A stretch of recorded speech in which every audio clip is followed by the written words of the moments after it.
The patients we're treating here at the Prolonged Ventilation Weaning Center are patients that have spent at least 2 months on a ventilator in an ICU.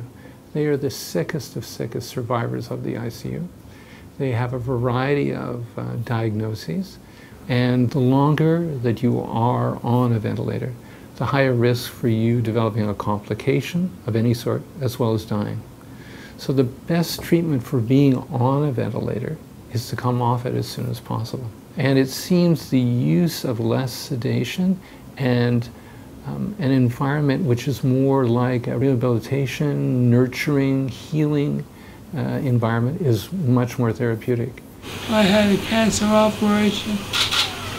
I had a tube put through my stomach. Patients will also have new mood disorders, typically depressive symptoms or symptoms of post-traumatic stress syndrome.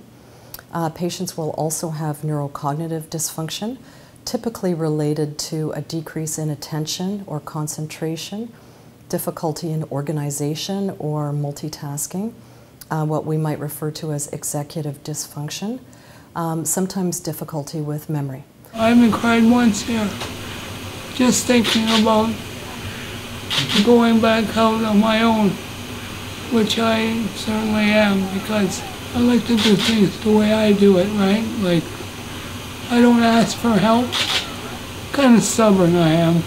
The family caregivers also have mood disorders, and they will typically complain of depressive symptoms and also symptoms related to post-traumatic stress disorder.